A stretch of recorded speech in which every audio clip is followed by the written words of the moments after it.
오늘 우리가 나누고자 하는 말씀은 에스겔서 3장의 말씀입니다.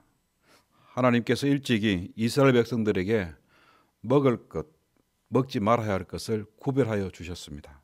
이는 선민, 거룩한 백성으로 선택받은 사람들은 이방 사람들과 구별되어야 한다, 달리 되어야 한다는 그런 뜻이 들어있고, 또 하나님께서 아담과 하와에게 동산 중앙에 있는 선악을 알게 하는 이 나무 열매를 먹지 말라고 하신 뜻과 일맥상통하는 것입니다.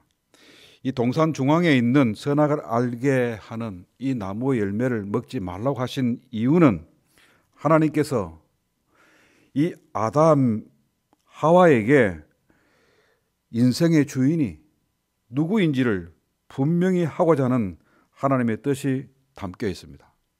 그래서 너는 피조물이라는 사실, 하나님은 창조주라는 사실, 하나님의 존재를 망각하지 말아야 한다는 사실, 피조되었다는 사실을 망각하지 말아라는 사실인 것입니다. 그리고 하나님 주신 것을 먹어야 한다는 것이고, 하나님 주시지 않는 것을 먹고 거기에 탐닉한 결과 하나님을 잊어버리는 결과를 초래하게 되어지는 것이고, 하나님 아닌 것을 주인 삼은 그 결과가 결국 패망하게 되어지고 사망에 이르게 되어진다는 사실을 말씀하고 있는 것입니다. 이 세상의 모든 문제는 하나님이 주신 것을 먹지 아니하고 하나님 주시지 않는 것에 탐닉하기 때문에 분쟁이 이르고 사망에 이르게 되어지는 것입니다. 오늘 본문의 말씀은 하나님께서 에스겔에게 먹으라고 두루마리를 주셨습니다. 하나님께서 에스겔에게 먹으라고 제시한 것은 바로 하나님의 말씀이었던 것입니다.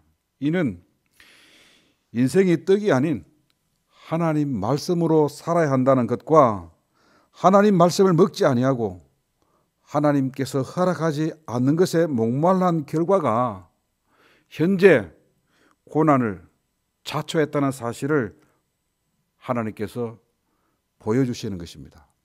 왜 바벨론 남의 나라에 와서 이렇게 생고생하게 되어졌는가? 그 이유는 하나님께서 허락하지 않는 것, 하나님 주시지 않는 것에 목말라고 거기에 탐닉했기 때문에, 하나님 떠나버렸기 때문에 하나님을 잊어버린 결과라는 것입니다. 사랑하는 가족 여러분, 오늘 말씀을 보면 에스겔이 하나님 말씀을 받아 먹고 있습니다. 하나님 주신 그 말씀을 아무런 의의 없이 받아 먹어야 한다는 사실을 하나님께서 말씀해 주시는 것인데, 하나님 주신 그 말씀을 거부감 없이 받아 먹으면 그 말씀은 아주 단 것이 되어지는 것이고 아주 안전한 것이 되어진다는 것입니다. 에스겔이 말씀을 거부감 없이 받아 먹으니까 그 말씀이 아주 달았던 것입니다. 에스겔이 먹은 말씀이 아주 단 것이 된 것처럼 유다의 모든 백성들이 하나님 말씀을 거부 없이 받아들이면 그 말씀은 아주 단 것이 되어지는 것이고 아주 안전한 것이 되어진다는 것을 말씀하시는 것입니다. 오늘 우리가 이 아침에 함께 생각해 보아야 할 것은 이 말씀과 비슷한 말씀이 계시록 10장에서 요한 사도가 하나님 주신 말씀을 받아 먹었는데, 요한계시록에 나타난 말씀은 입에는 꿀같이 달았지만 배에는 쓰게 되어졌다는 말씀인 것입니다. 이 말씀은 오늘 본문 14절과 일맥상통하는 말씀이 되어지는데, 무엇을 말하느냐 하면 하나님의 말씀이 던져질 때 소금 치듯 하는 것 같아서 이 사악한 무리들은 두려움과 공포의 말씀이 되어진다는 것입니다. 보십시오. 첫 번 성탄의 소식을 들은 헤롯이, 놀라운 이 메시아의 탄생 하나님의 말씀을 들었던 그 헤롯이 어떻게 되어집니까? 아주 강포하게 되어져서 2살 미만의 남자아이들을 도력하고 만 것이었던 것입니다. 여러분, 하나님 말씀을 받았을 때 아주 달게 느껴지는 사람이 있는가 하면 하나님 말씀을 들을 때 강포하게 되어지고 사납게 되어지고 포악하게 되어지는 그런 사람, 두 부류의 사람이 나타나는 것입니다. 그래서 하나님 말씀은 우리의 영적 상태를 진단하는 리트머스지와 같은 것입니다. 은혜로운 영혼들은 하나님 말씀을 받으면 기쁨으로 그 말씀이 송이꿀처럼 달게 받게 되어질 것입니다.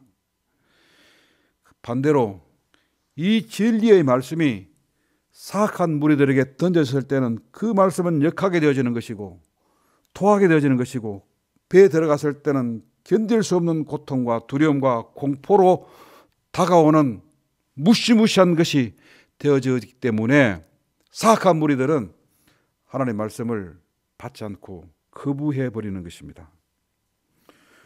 오늘 주시는 말씀 중에서 우리가 절대로 놓쳐서 안 되는 아주 중요한 구절이 있습니다. 18절 말씀입니다. 말씀을 전하지 않거나 악인을 깨우치지 않아서 악한 사람들이 자신의 죄로 죽을 때, 즉 전도자가 전도하지 않아서 이 악한 사람들이 구원받지 못하는 그런 경우가 발생했을 때 그 악한 사람들이 죽어가는 그 핏값은 누구에게 받느냐? 경고의 나팔을 불지 않는 파수꾼, 즉 전도자 에스겔에게서 오늘 우리에게서 찾으신다는 사실을 우리는 기억해야 합니다.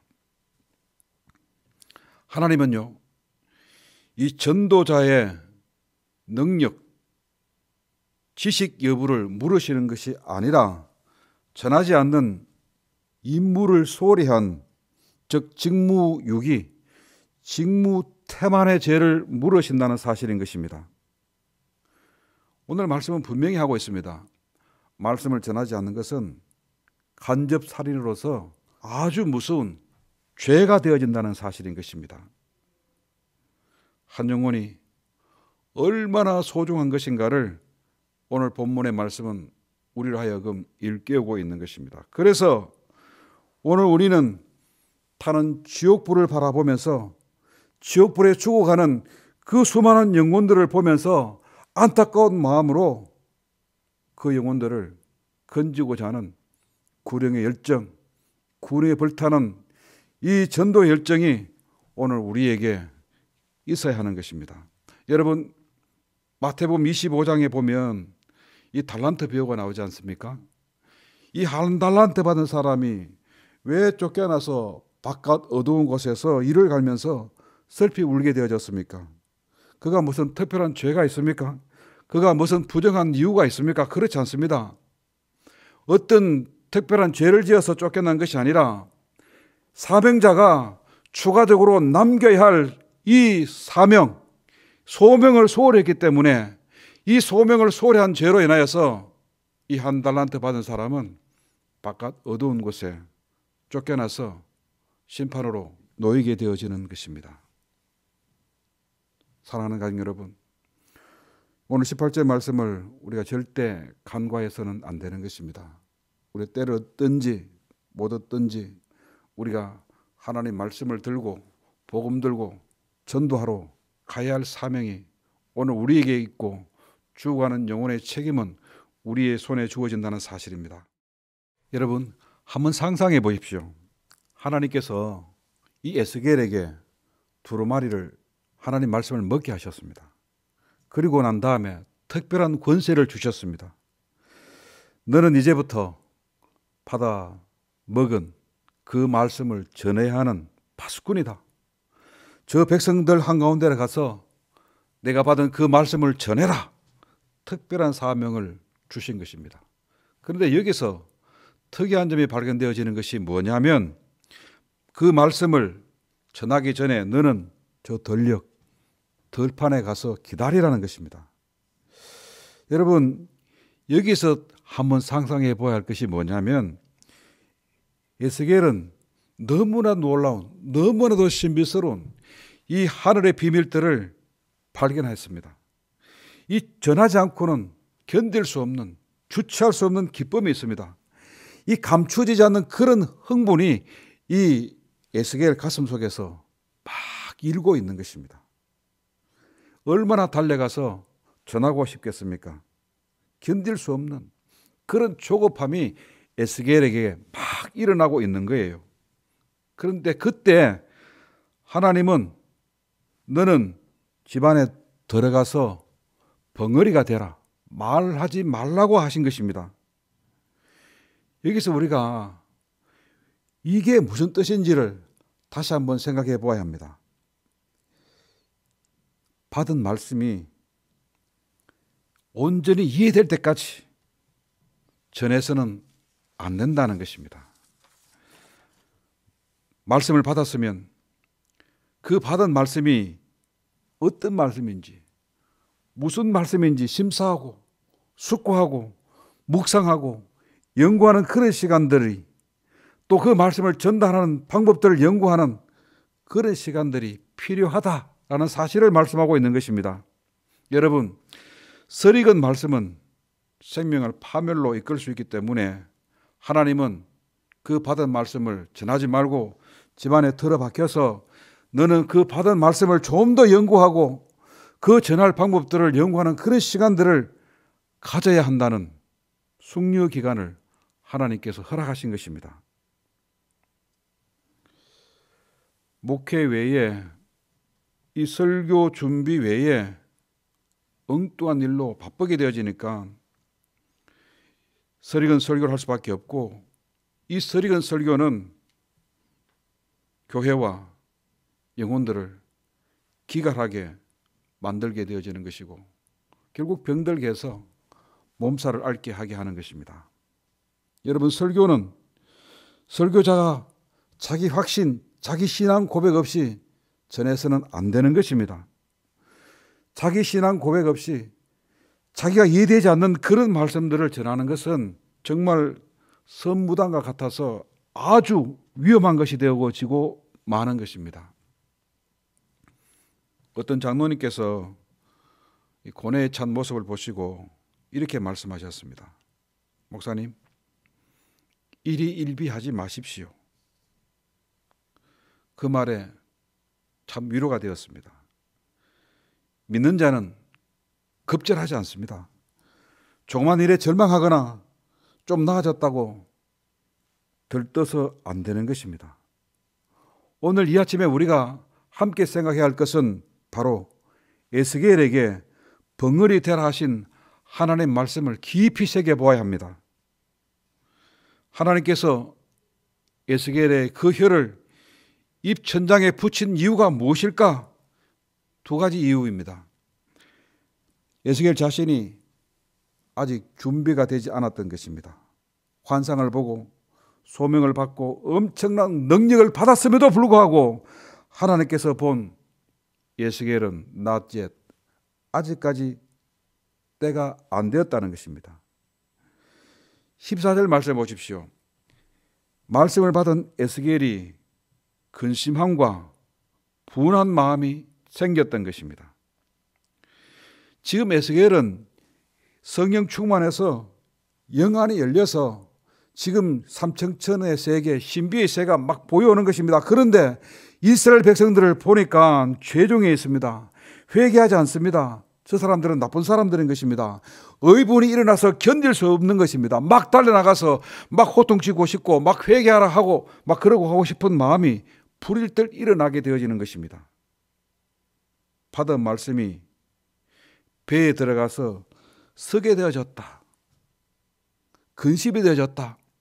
분노가 일어났다. 이 말은 받은 말씀을 좀 더 곰삭이는, 푹 익히는 그런 시간, 말씀을 농깃게 하는, 말씀이 만나게 하는 그런 시간, 기다림의 시간, 숙련의 시간이 필요하다는 사실인 것입니다. 곰삭지 않으면, 말씀이 익지 않으면, 보십시오. 구원해야 할 이 생명의 말씀이 이 곰삭지 않은 사울의 손에 들리게 되어지니까 사울의 손에 들려진 그 하나님의 말씀은 몽둥이가 되어져서 몽둥이로 전락해서 엉뚱한 사람 때려잡는데 사용되어져 버리고 마는 그런 시간이 되어졌기 때문에 하나님이 하시는 말씀, 이 에스겔이 사울처럼 실수하지 않도록 숙려의 시간, 벙어리가 되게 하는 그런 시간을 허락하신 것입니다. 두 번째는 백성들이 하나님 말씀을 받을 그런 시간, 그 준비 기간이 필요했던 것입니다. 선지자를 보내신 하나님의 뜻을 받아들일 수 있는 시간, 하나님 보내신 선지자를 배척하지 않고 수행할 수 있는 준비의 시간, 에스겔을 하나님 보내신 선지자로 인정하고 수행할 수 있는 그런 시간이 필요했던 것입니다. 그래서 하나님은 에스겔에게 벙어리 되게 하신 이유는 하나님의 때를 알리게 하고 하나님의 때를 기다리게 한 것이었습니다. 하나님의 시간 앞에서 우리가 급절하고 조급하고 이해되지 않는다고 원망하고 불평하고 살았을 때 많았을 것입니다. 이해되지 않는다고 해서 하나님 원망하고 하나님의 시간을 우리가 기다리지 못한 우리의 잘못을 이 아침에 돌아보면서 회개하고 우리가 모르는 크고 비밀된 하나님의 경륜, 하나님의 비밀의 계획들을 우리가 믿고 소망 가운데서 승리하는 이 아침이 되어지기를 소망합니다. 기도드리겠습니다. 은혜로우신 아버지 하나님, 크신 하나님의 은혜 속에서 기적의 연속 속에 살면서도 믿음이 없어서 감사하지 못하고 조급하고 불안해하고 평정심을 잃어버릴 때 낙심할 때 많았음을 고백합니다. 마땅히 사랑해야 할 사람을 사랑하지 못하고 섬기지 못한 죄, 너무나 쉽게 시험에 들거나 넘어진 죄, 주신 힘으로 주의 영광 드러내지 못한 죄 또한 용서하여 주옵소서. 이제부터 주를 위해 살고 영광된 하나님 나라에 하나님의 건설에 이바지할 수 있도록 은혜를 베풀어 주시옵소서. 아버지 하나님, 온 세계가 연병의 확산으로 두려움에 떨고 있습니다. 어서속히 이 연병으로부터 구하여 주시옵고 자유할 수 있도록 은혜를 베풀어 주시옵소서. 연병의 확산을 막기 위하여서 고분분투하는 의료진들에게 또 종사자들에게 위로해 주시고 새 힘을 주시옵소서. 우리를 구별케 하시는 하나님의 뜻을 깨달아 세속에 물들지 않고 세상의 소금과 빛 되게 하여 주시옵소서. 우리와 우리 교회가 이 시대를 선도할 수 있도록 분명한 사명감을 회복할 수 있도록 은혜를 베풀어 주시옵소서. 병상에서 교회와 온 성도를 위해서 기도하고 계시는 원로 목사님의 신원을 강건케 하여 주시옵소서. 어서 속히 태어나실 수 있도록 치유의 역사를 더하여 주시옵소서. 오늘 하루도 우리 교회 온 가족들의 안전을 지켜주시고 병약 한 자리에 이르지 않도록 도와주시옵고 하는 모든 일들이 주의 이름으로 형통하게 하여 주시옵소서. 오늘 하루 종일 주 동행하셔서 승리하는 복된 인생들 되게 하여 주시옵소서. 예수님 이름으로 기도드립니다. 아멘. 하늘에 계신 우리 아버지, 아버지의 이름을 거룩하게 하시며 아버지의 나라가 오게 하시며 아버지의 뜻이 하늘에서와 같이 땅에서도 이루어지게 하소서. 오늘 우리에게 일용할 양식을 주시고 우리가 우리에게 잘못한 사람을 용서하여 준 것 같이 우리 죄를 용서하여 주시고 우리를 시험에 빠지지 않게 하시고 악에서 구하소서. 나라와 권능과 영광이 영원히 아버지의 것입니다. 아멘.